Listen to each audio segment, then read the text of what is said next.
On this week's episode of A Drier Dose of Disney, Jared shares with us the Festival of the Holidays at EPCOT.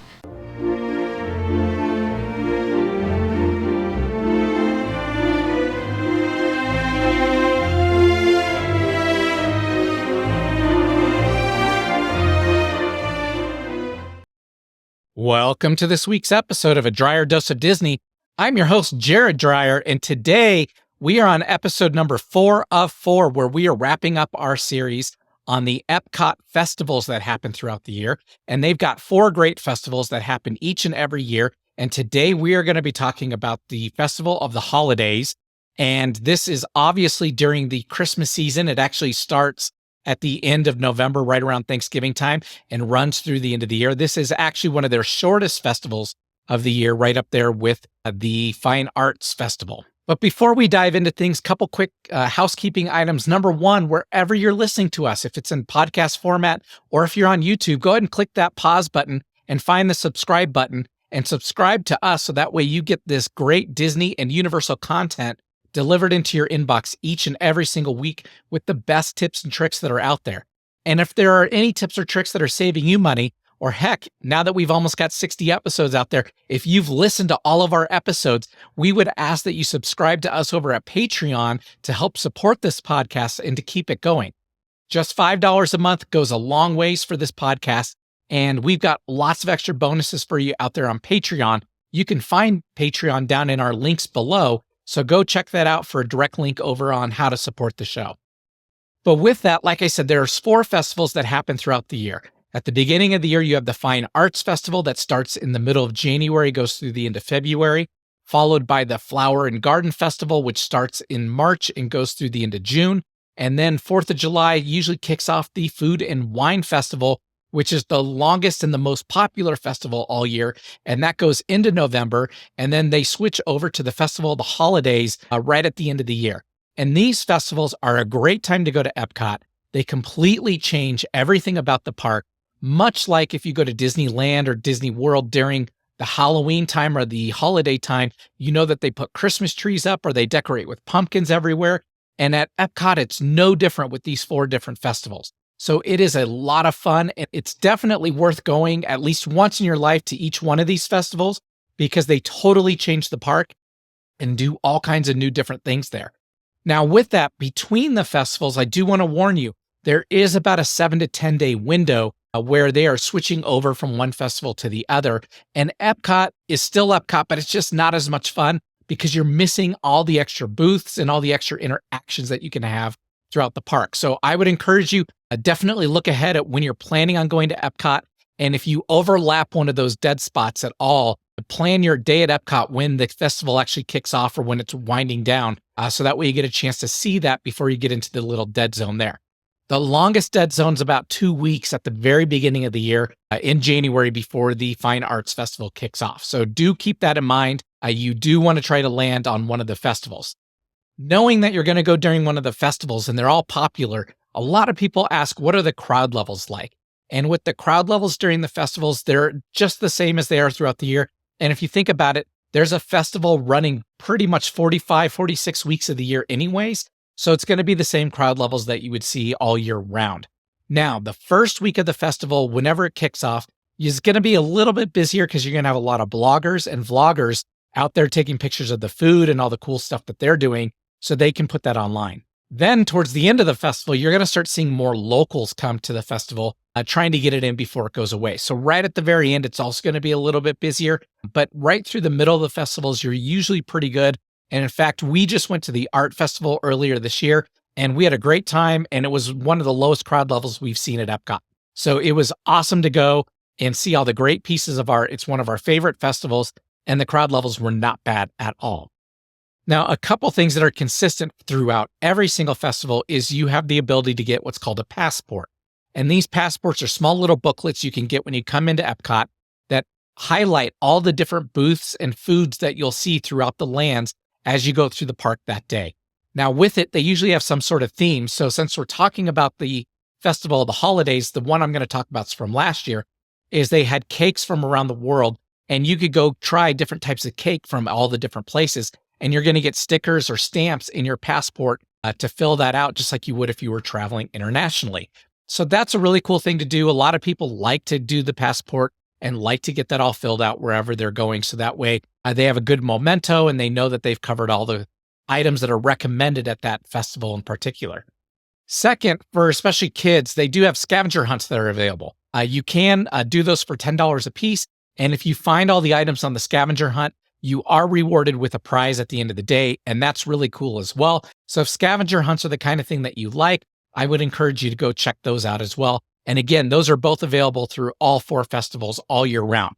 So you definitely have the opportunity to do it whenever you go, unless you hit one of those dead spots between the 2 festivals. In addition to that, what I like to talk about, and we've said this on the other episodes as well, is that all of the festivals are really playing on your senses. So in particular, when you think about the 4 festivals throughout the year, you've got the Fine Art Festival, which is very visual, and though it still has all the food and drinks, and it definitely appeals to those other senses as well. Visual is the primary one. And then it's followed by the Flower and Garden Festival, which smell is going to be the primary one there, but it still has all the cool foods. And then obviously food and wine is going to your taste. And then the Festival of the Holidays that we're talking about today goes towards the sound. Now, they still have great food and treats throughout the park, and we're going to talk about those here in just a few moments. But the reason I want to talk about sound is they have storytelling that's going to be happening throughout the different lands in the World Showcase. So you're definitely going to want to check those out. In addition to that, they've got obviously the holiday music playing, but probably the really coolest thing that they've got is they've got the candlelight processional that happens every single night. And this is the biblical story of Christ and Christmas. The candlelight processional is at the American Gardens Theater, which is back in the 1776 colonial America area in the World Showcase in the back of the park. But they have that each and every night. It features a huge orchestra and choir, and they sing and they do all kinds of fun stuff. And it's definitely worth checking out. And then throughout the park, they also have carolers. They have different music from different regions of the world. So again, this one's definitely playing to the sound more than any of the other festivals are. I think that's really cool. And EPCOT is all about science and technology. So I love that they did this with their festivals, and I encourage them to keep going with this theme. But I wanted you to be aware of that so that way you can appreciate it even more when you get a chance to be on site and go see it. Now, with this one, the Festival of the Holidays has more entertainment than any of the other 3 festivals. And obviously, Food and Wine has the most food. That makes sense. The Art Festival has tons of art. That's really cool. And then the Flower and Garden Festival has all the topiaries.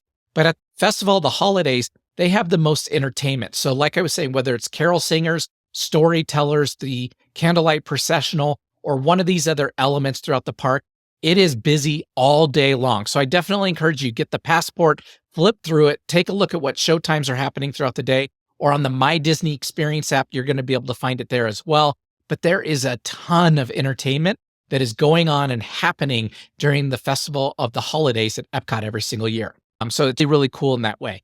And then, like we said, the storytellers are in each land. So you want to go seek them out. They're not always right out there on the main roadway. You may have to go around and find them in the back of a store somewhere, or you may find them in a different area within that land itself, hidden and tucked away somewhere. But it's really cool to hear the stories from that culture and from that land. So I definitely want you to go find those. And then they always sing songs with it as well. So that's always a great time, and it's always a lot of fun. And it makes the holidays even more special going to EPCOT during this time of the year. And then obviously the food and drink stands are up all over the park. That's our favorite part of going to EPCOT, is to try the different foods and drinks. But do know that during the holiday festival, it's going to be more sweet than savory. Now, that doesn't mean that they're not going to have some savory options, because they sure will have some savory options. But there are a lot of sweets. So like I said, last year's passport, they wanted you to go around and try all the different cakes. They've got dozens of different types of cookies. All the drinks, for the most part, are very sweet drinks. So you're definitely going to get your sugar fill when you go to EPCOT during the holiday festival. And it's a lot of fun, a lot of great different cultures, and a lot of great different treats. So I definitely recommend you try them all. In fact, what we like to do is we like to share as we go through the park. There's no way you can go through EPCOT and eat all that food yourself. You would simply explode. So what we like to do is we like to stop in each land. We like to check out the different seasonal items or for the festival. And then we pick something that we want, and it comes in the little paper cup type thing. and you're going to have about 4 or 5 bites in there. And we will share it between our family, or if we have friends, they will share it with us as well. And we all get a chance to taste that particular item. And if we go to a stand and we maybe see a couple things, maybe we get one item and our friends get the other, and then we swap and we get a chance to try everything throughout the park. And that is a great way to try different cuisine throughout the world and try things you've never tried before. On my other episodes, I've talked about the wild boar or the duck that we had on our last trip. And those were just the most familiar for me.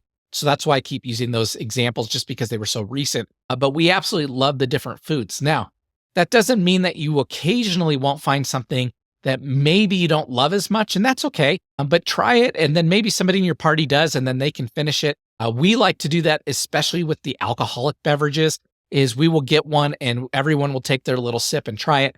And then, of course, there's ones that I don't enjoy, or there's ones that my wife doesn't love, and then maybe our friends do. And whoever loves it, then usually after everyone's taken their sip, it's about halfway gone anyways, and now they get the chance to finish that off and enjoy it through the rest of their walk as we go to the next country over there. That's a great way to get an opportunity to try different drinks and alcohol throughout the world. And then when we do that, again, last time we went with 11 people, there were 6 adults. We each had the equivalent of maybe 2 drinks as we made our whole way through the World Showcase. And we had a great time trying all kinds of different things that are out there. So lots of food and drink. I encourage you stop at every stand and at least look it over. And if you don't want to try it, then don't. But if you find something that sounds interesting or sounds unique, it's definitely worth it because it's not super expensive. And again, you're only going to be eating a couple bites as you share it with the rest of your group, and you get a chance to try something new, which is awesome. In the American Adventure, this is important to point out. So in colonial America, back at the back of the park, during the holiday festival, you get multiple appearances every day by Santa. And that is a big deal, I know, for a lot of kids to get that opportunity to talk to Santa and to tell Santa exactly what they want that year in their stocking and for Christmas. And so this is a great opportunity maybe to kill 2 birds with 1 stone. If you are already in Orlando for the holiday season, go to EPCOT. You get a chance to meet up with Santa. Your kids can tell Santa exactly what they want instead of having to write a letter, and you accomplish that on your trip. So that made it real easy, and you don't have to schedule something else to go be with Santa. And then, of course, anytime you're out there with Santa or the other areas, they always have the Disney photographers everywhere, and you can probably get a really good photo or keepsake from that experience there. And even if they don't, you can take it with your camera. They're all so high def anyways today anymore that we found that some of the pictures we take with our camera are just as good as the ones that the professional photographers take there as well. So I definitely encourage you to go try that out and to go meet with Santa in the American Colonial Adventure in the back of the park there as well. And then again, I said it a few minutes ago, we talked about the Epcot Candlelight Processional that happens at the American Gardens Theater every single night. That is one that you don't want to miss. So as you make your way through the park throughout the day, definitely check it out on the My Disney Experience app to find out when that Candlelight Processional is, and go enjoy yourself with your family at that. It's amazing. It is definitely worth the wait. So make sure that you guys are back there for that towards the end of the day.